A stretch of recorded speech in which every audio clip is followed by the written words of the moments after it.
kwibagirwa ay'Imana igukuye ni imwe mu ntambwe njyakuzimu.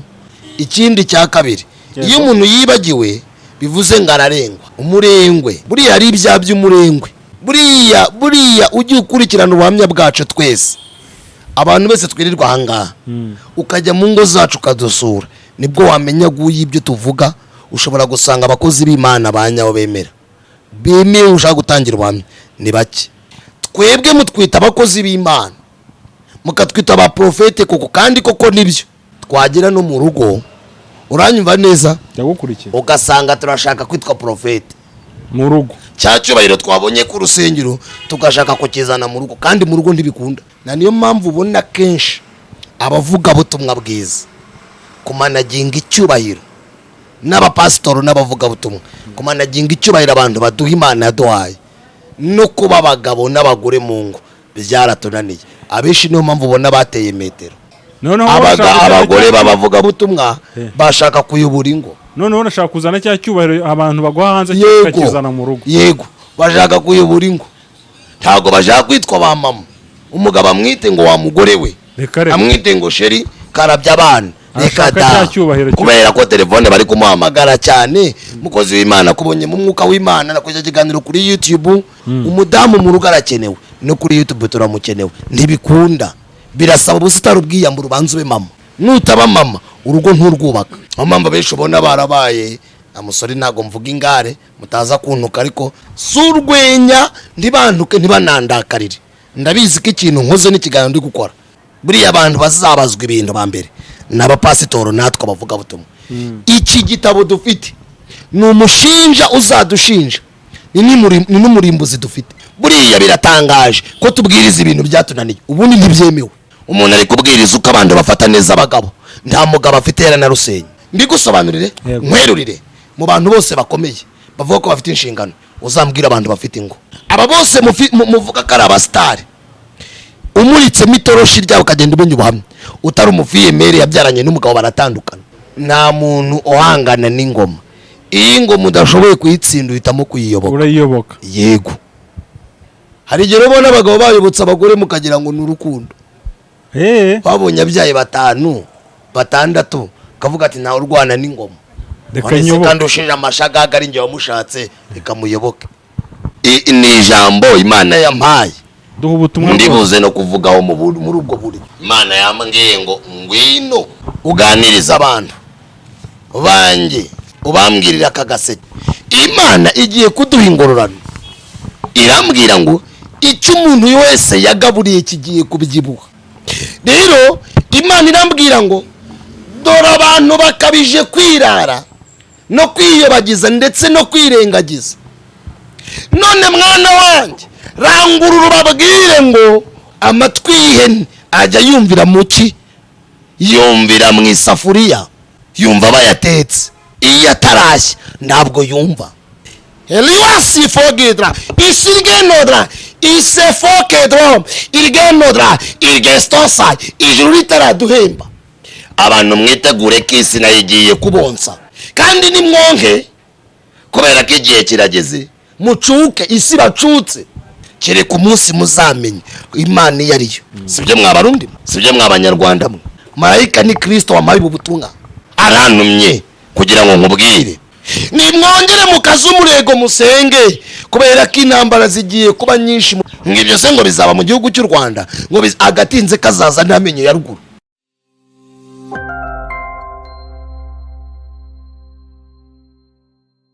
Yese kananye ngusuza udukurikiye, ni by'agaciro gakomeye cyane kuba ugarutse kuba natwe. Ndagusuje aho waboherere hose. Dufite inshuti nyinshi zitandukanye mu bihugu bitandukanye, mpereye hano mu Rwanda, abaturanyi bacu b'abarundi n'abandi bumva ururimi tuvuga. Turabiswa mu dukurikira muri benshi, abari muri diaspora.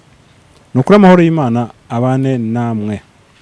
Kuri kamera ndi kumwe na Adrien Habarurema, cyangwa bavugirije. Ako bavugirije zikare wari impimbi. None ryanze gufata neza. Ryarakuza huko. Ryarakuza. Umeze neza se? Adrien ndashima Imana nukuri. Iminsi myinshi vo. Mbari yaciyeho iminsi. Nari nkumbuye kuza mu rugo hano.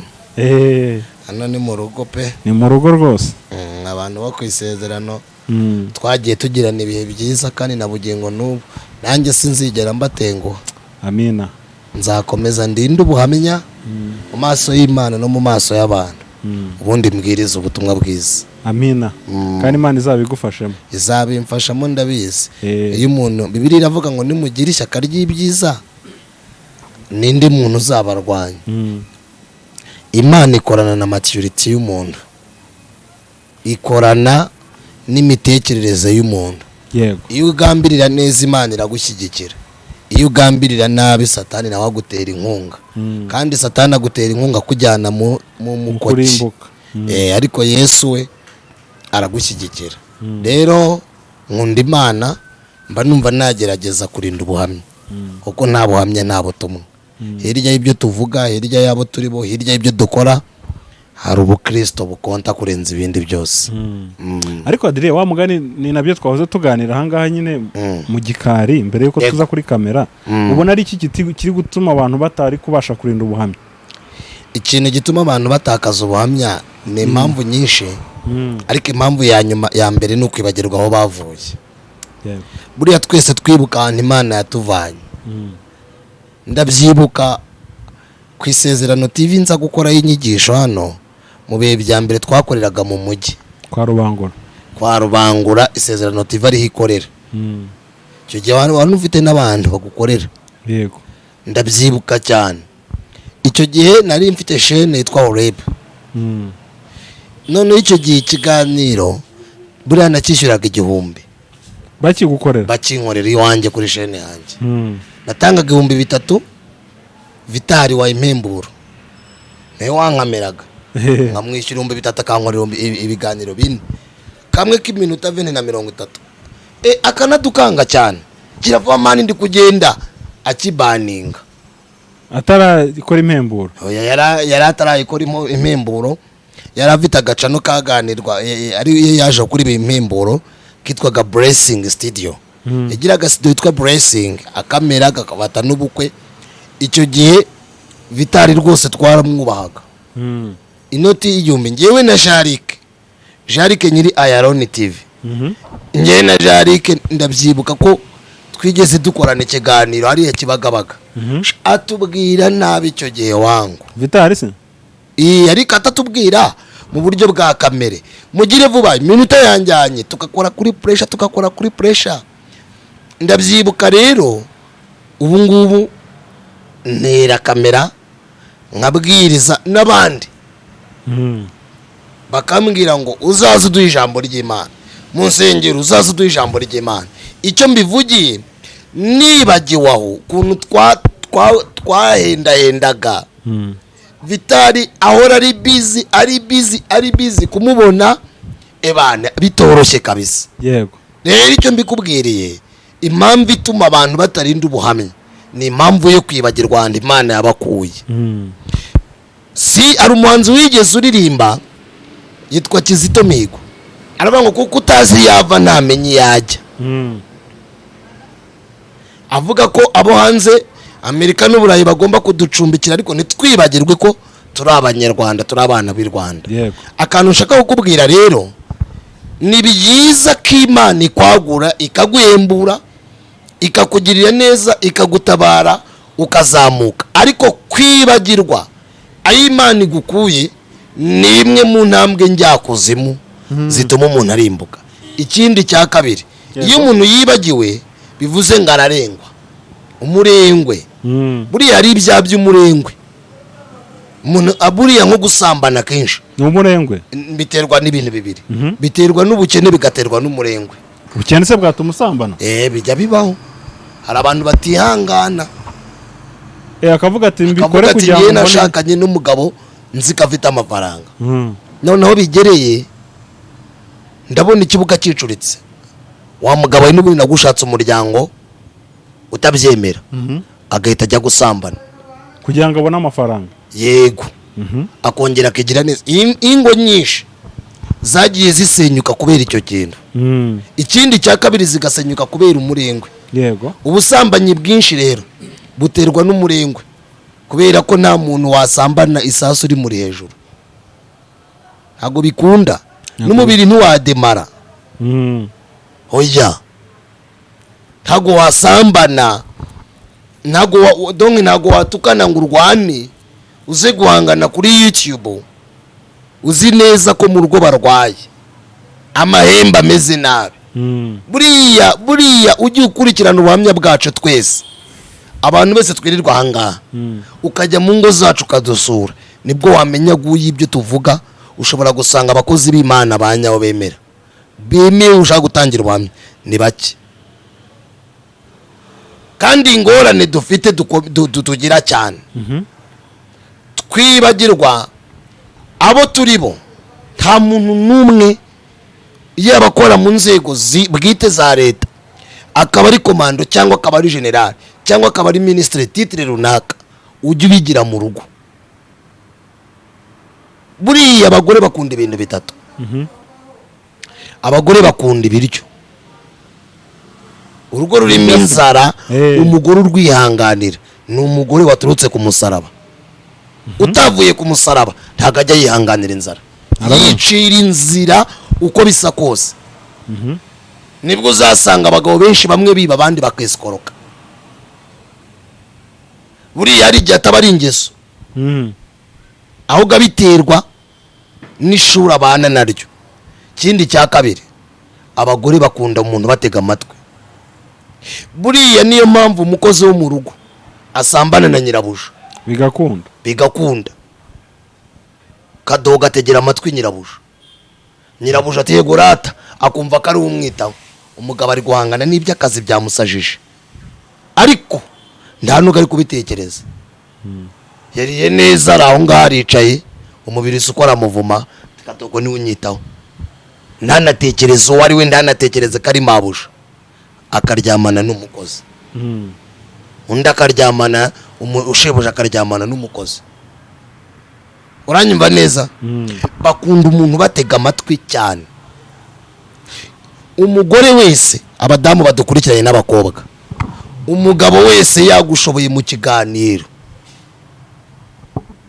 kumucika ni Yesu none abangaba b'abasambanyi bo Satani aba yarabigishije n'ubwenge agenda batera imitoma muri bababwira utugambo turyoshye kagambo ntajya numva ku mugabo wanjye uyu muntu ngorayira agaseka kabiri gatatu tayari menya ko yakogosha ikindi abadamu ntago bakunda umuntu basiga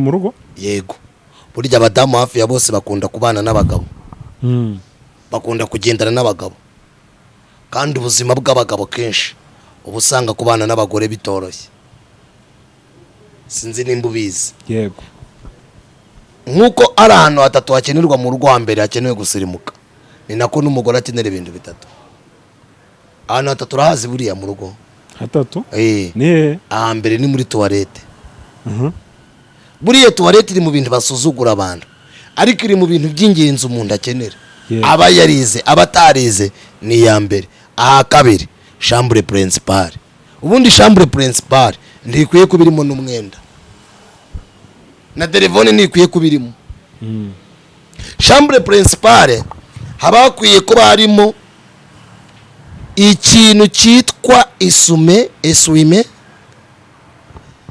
na bogisa cyangwa robe donwe n'igitanda gusa na supanete telefone ukayitora mu gitondo ariko kubera imiruho n'ubuzima ntabwo bitwemerera aho hantu hakwiye ubwiza hakwiye umuhumuro ariko twebwe turakerenye ntabwo bidukundira ahandi ha gatatu ni muri saro ubusanga umuntu afite saro irimo amakaro kuri saro no kwibaraza mu cyumba arimo ikintu cyitwa igiheri sima y'igiheri pero nabyo si byo umugabo rero akunda ikintu kimwe we mu isi yababaho umugabo akunda icyubahiro umugabo wabuze icyubahiro mu rugo nta kintu yakumarira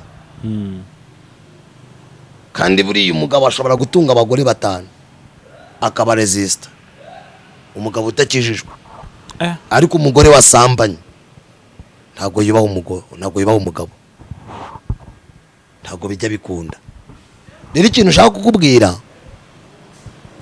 urwego rw'umuntu wese afite icyubahiro icyo ari cyo cyose.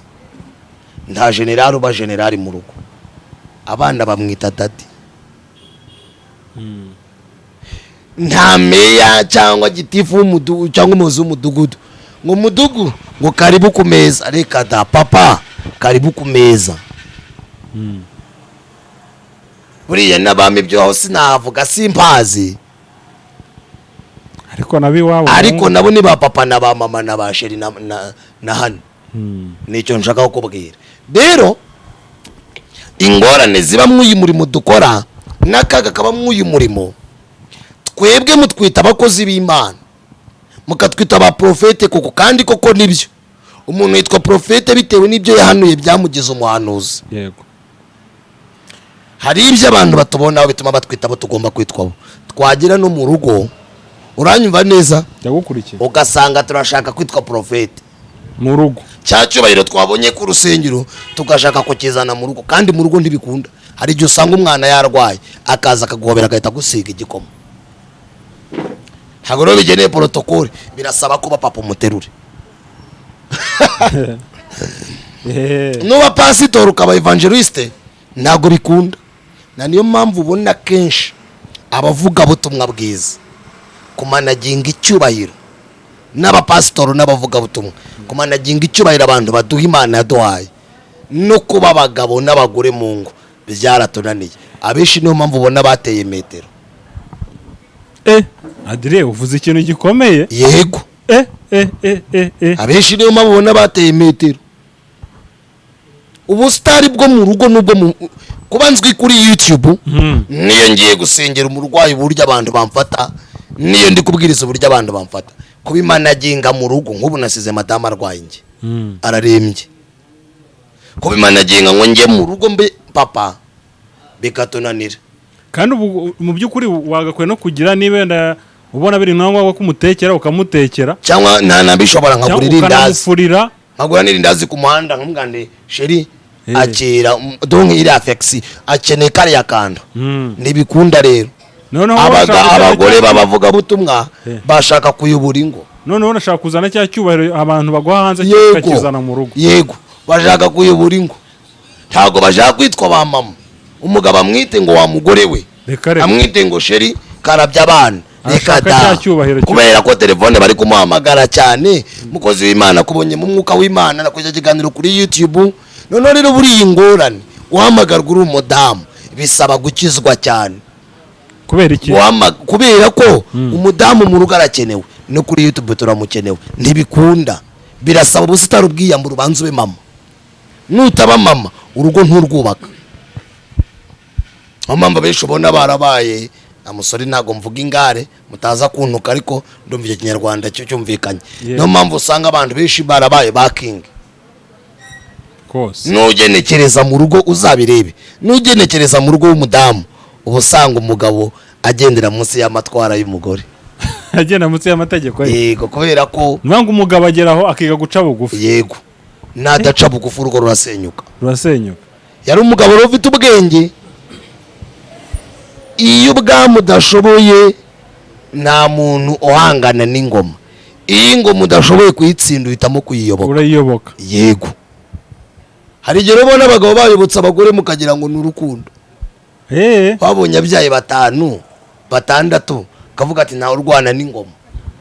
Kandi ushije amashagaga ari nge wamushatse reka muyoboke.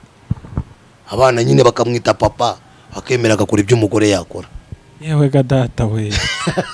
Ade yaba ariyo mpamvu abavuga butumwa uzwi icyo ejo bundi abadamu benshi babavuga butumwa n'abaririmbyi. We ejo bundi ngewe umuntu aherutse kumbwira icyo kintu. Naye ni umupasiteri w'umudamu. Yego.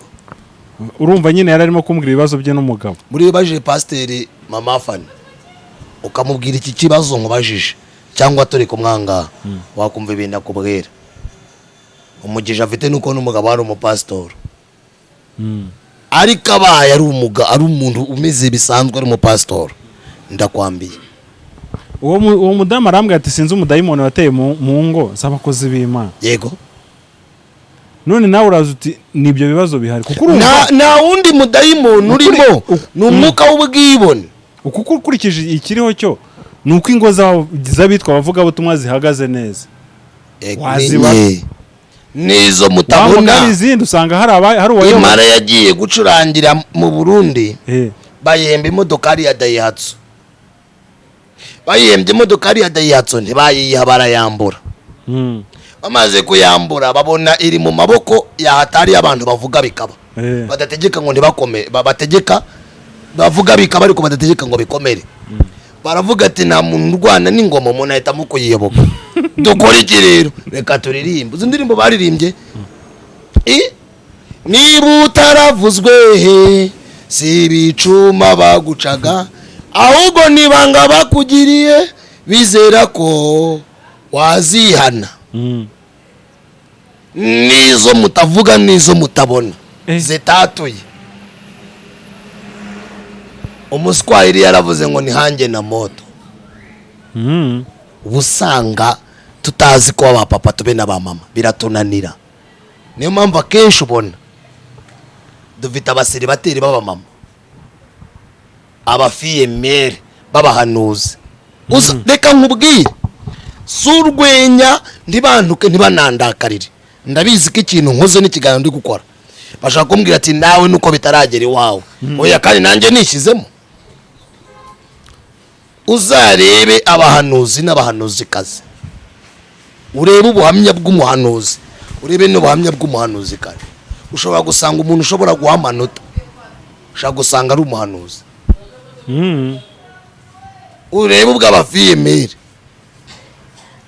agenda guhanura ntasiga abana bakarabije, ntazige bagiye ku ishuri, abana bakiga kubaho nk'imfubyi bakirera kandi bafite nyina ngo ni umurimo w'Imana.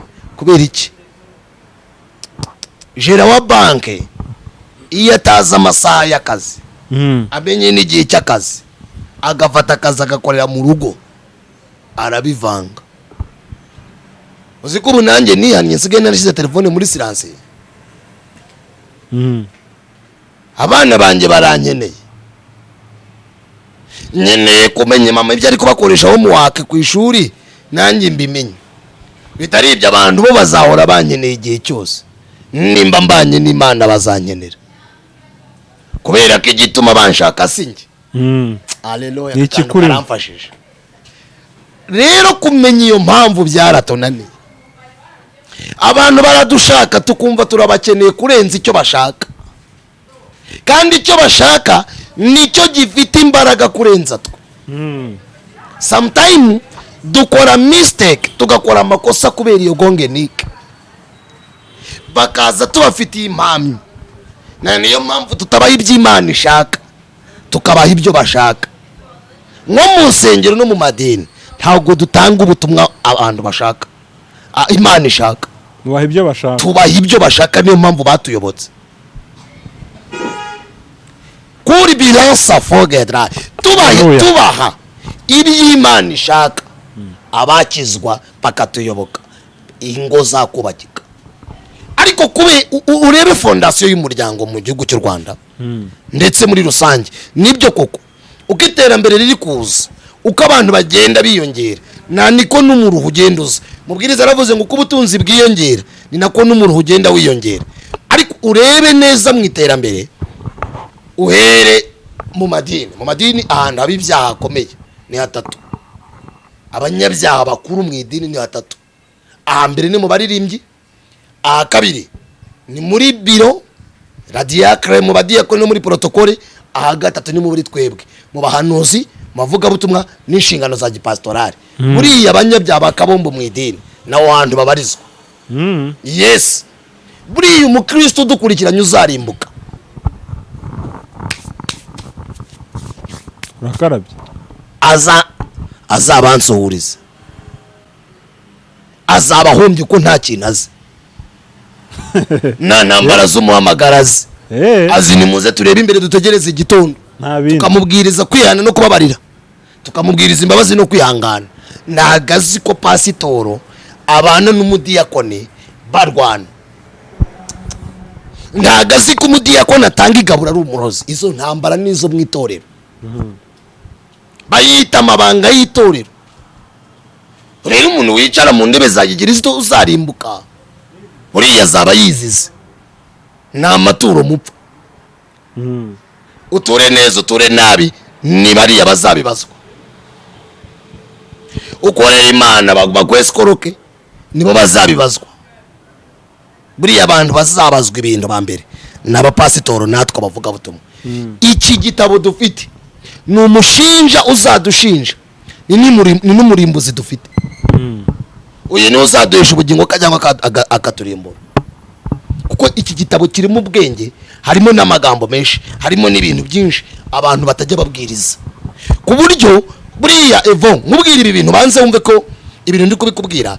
Buriya idini hari ibintu twasanze, nubwo nabwiriza nubwo ndi kurwana nabyo nahindura. Sinshobora gukuraho amaturo n'icyacumu. Yego. Kandi dusomye Bibiliya Isezerano rya Kera n'Isezerano ry'iki, dushobora gusanga ari ukuntu Bibiliya bivugaho. Ariko sinabihindura kubera ko idini uzi ko Yesu yaje rimaze imyaka irenga 600 ririho. Ibyo rero sinabihindura. Nabivuga kugira ngo Imana igira abakeyi irokora, ariko sinabihindura. Uranyumva? Kandi nabo bose tubona bagiye batangira neza, bagezemo hagati barakwama, ikinyoma kirabaganza. Ni nayo mpamvu najya nemera cyane umuntu uvuga ngo ntiyasambana atarabona bamusambanya.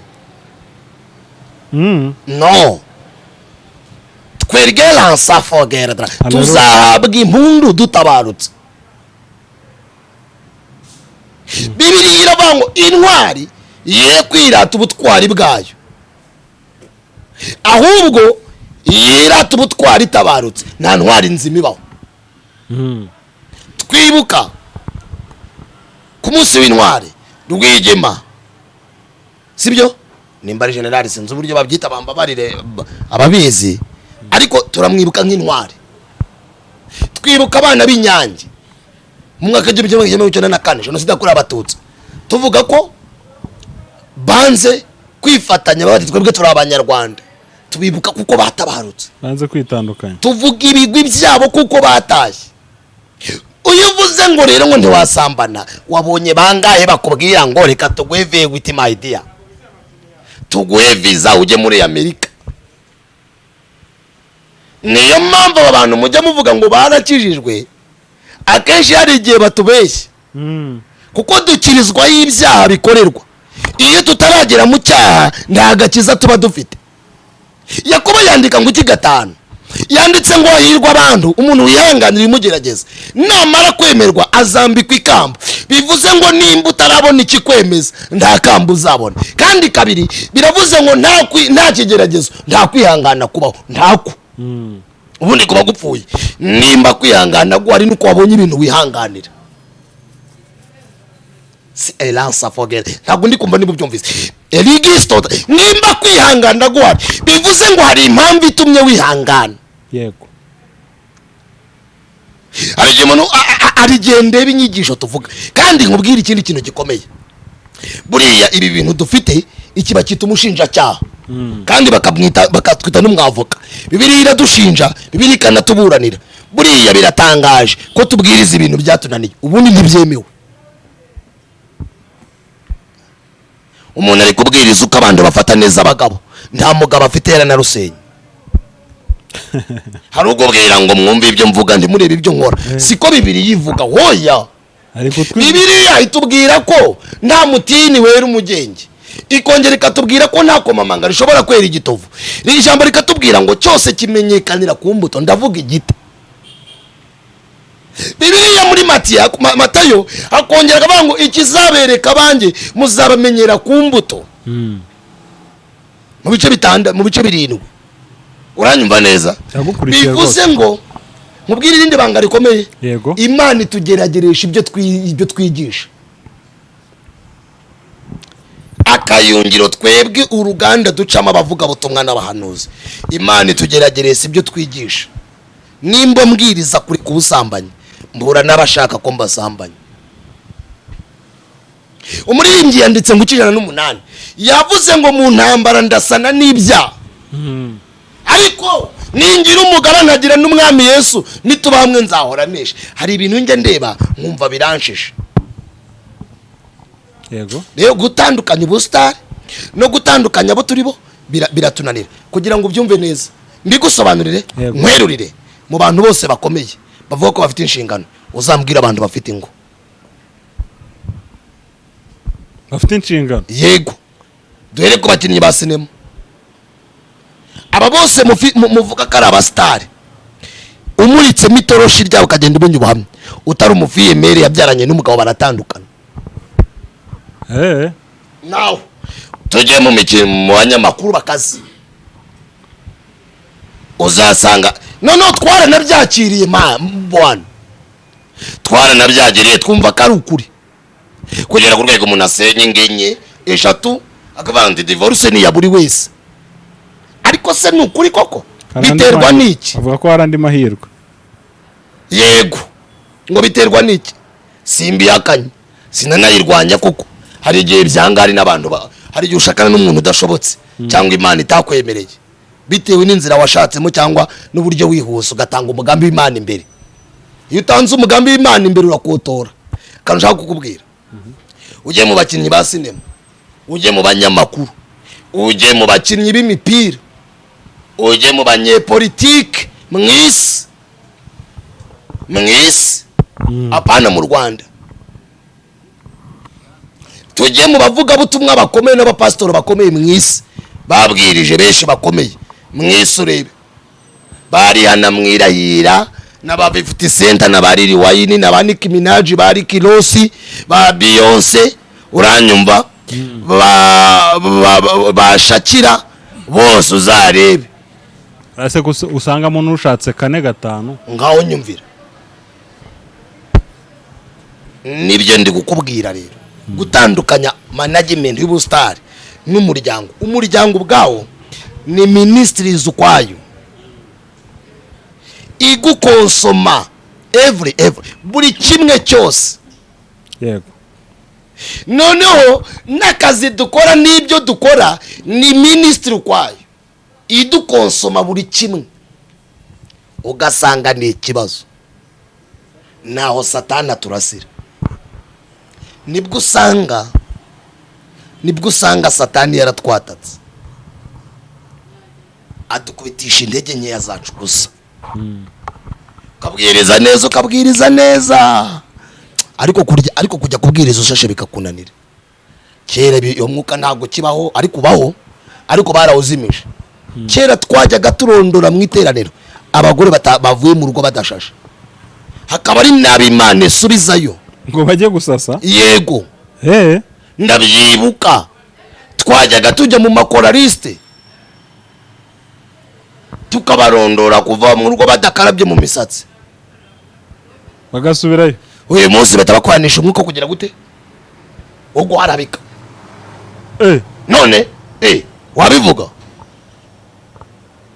wabivuga ntiwakwibeshya ngo bivuge. Uri guharabika umukozi w'Imana. Umwe ngo avuye mu rugo udashashe yiteye akantanga kakandi ahumura neza. Byakunda ngwere no gubwiriza no gutubwirije, ariko uri inshinze harakubwira ati ndakuvumye kubw'amavuta mpagazemo n'ikirere umwuka yanteretsemo, ndakuvumye uzongera kuvana ngo ushyize wapfukamye wazanye n'ituro. Tushiduka rero dukanga kurenza uko batubwira Kristo. Adrien usko nagucokoje none bibaye ibintu birebire. Ni inyigisho ukwayo. Turi kuganira.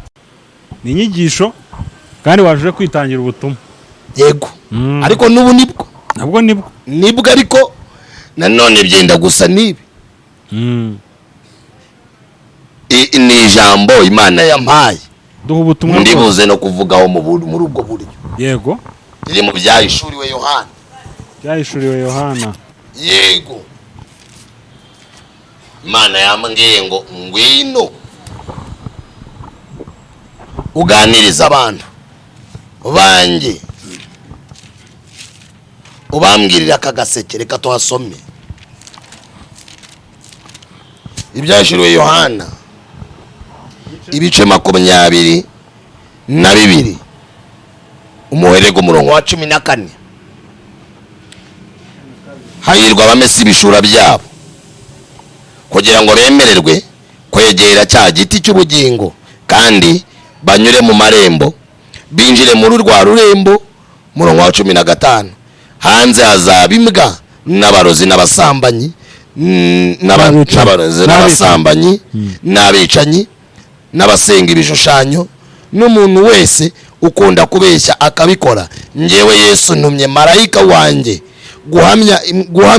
guhamiriza mwebwe ibyo. ngo komeza.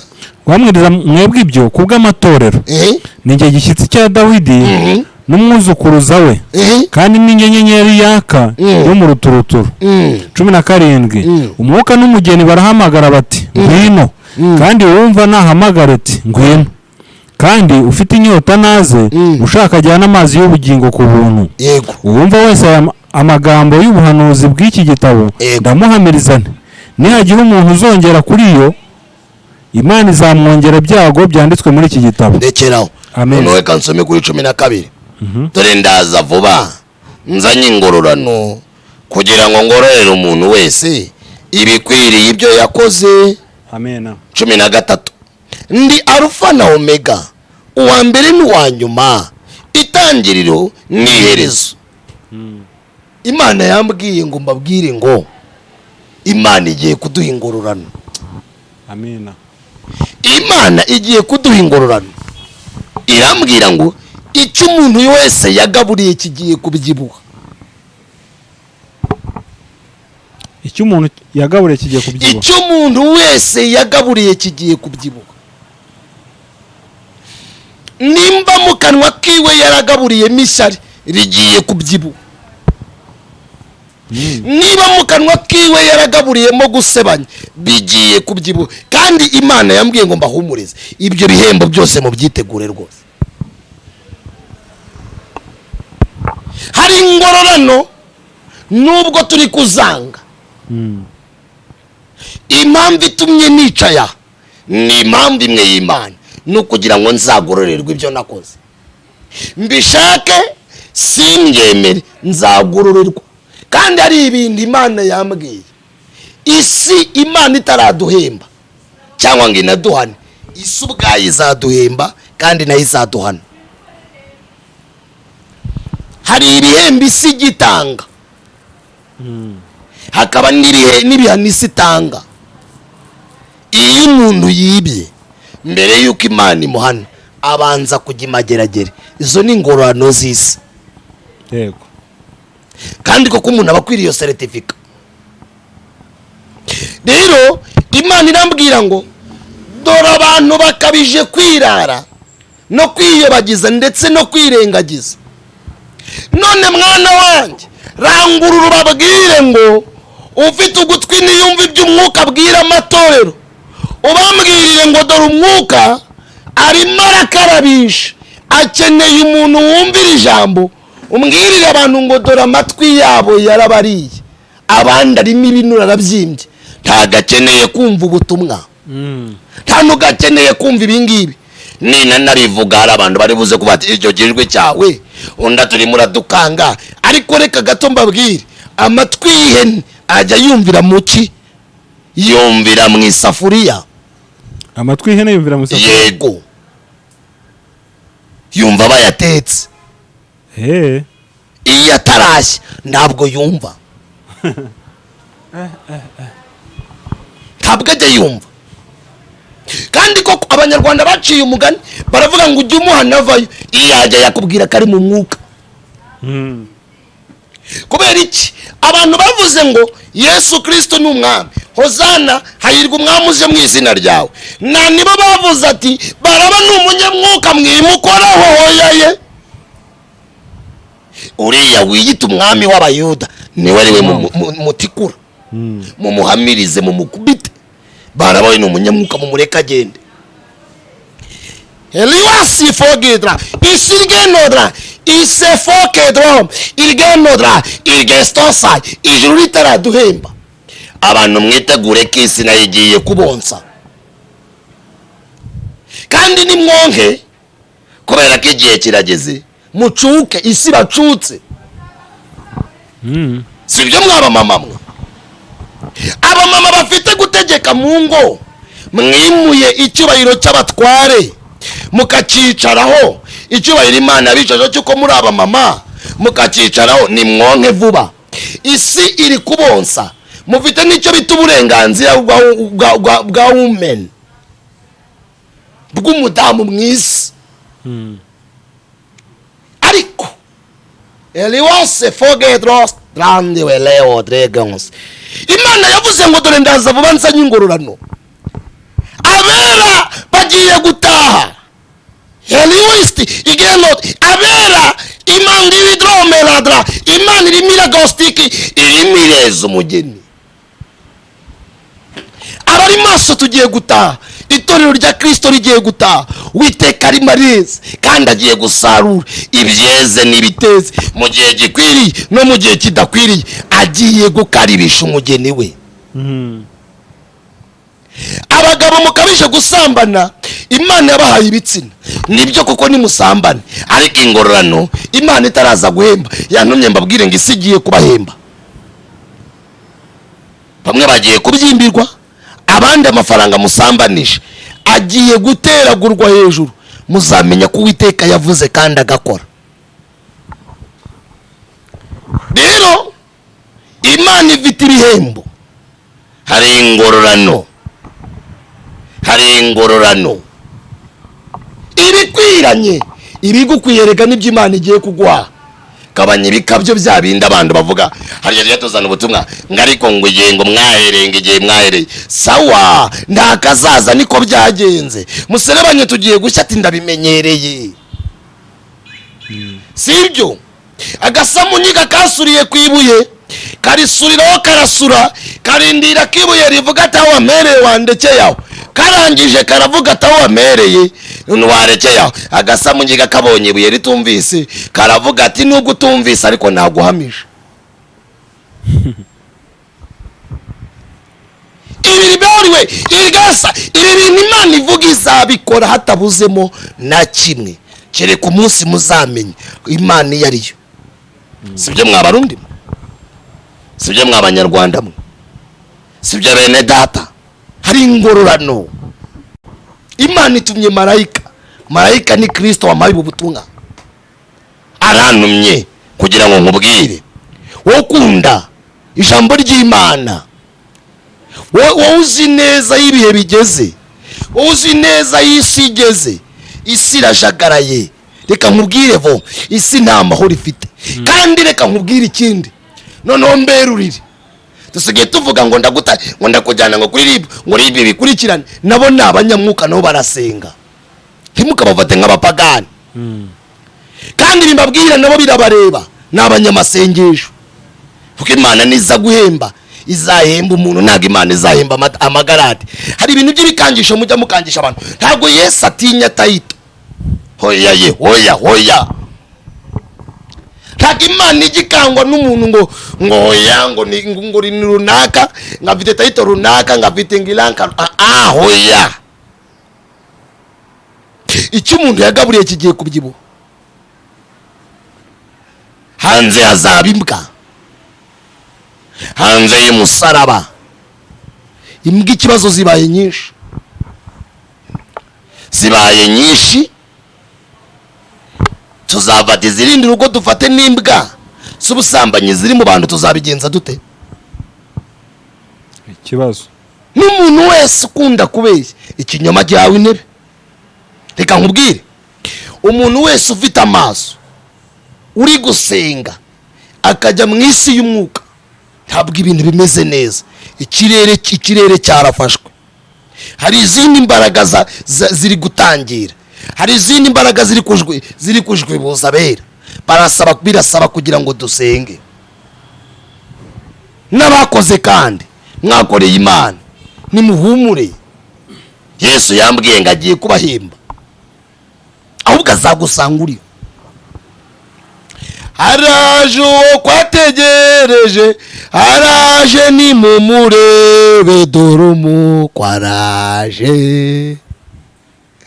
nimureke impaka zishire mbonye ibimenyetso umukwe atwaye umugeni we dore ngo waraje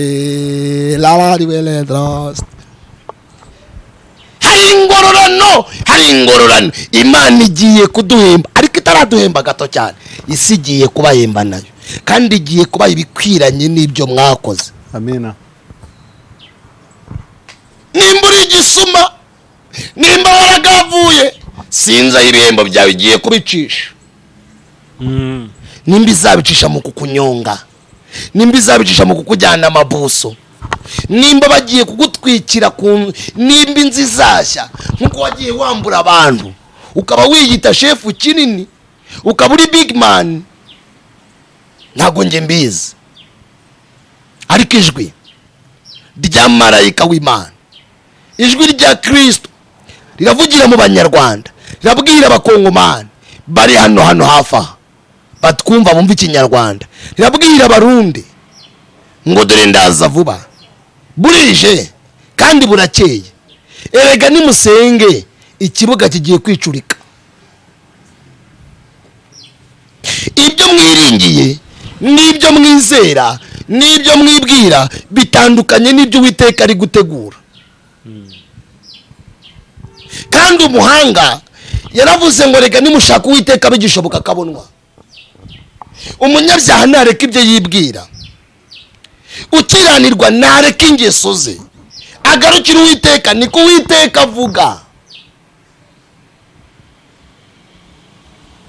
Icyaha cy'umuntu kigiye kumukomesha cyangwa kimubera iturufu, gukiranuka bimwinjiza mu mugisha.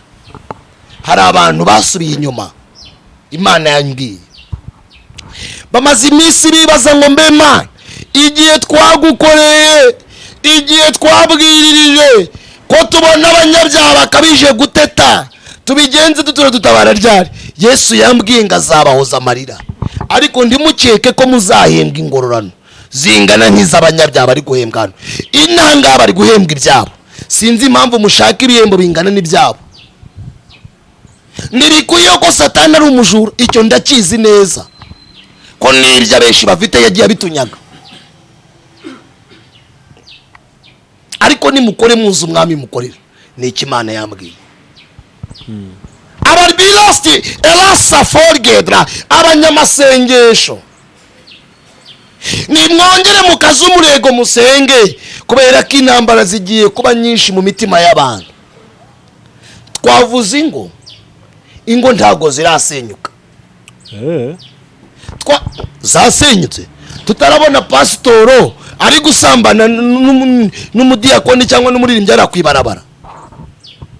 Ngibyo se ngo bizaba mu gihugu cy'u Rwanda, ngo agatinze kazaza ntamenye ya ruguru. Hari ikindi nge mvuze? Ese mugira ngo ishyano ryaraguye rizagwa?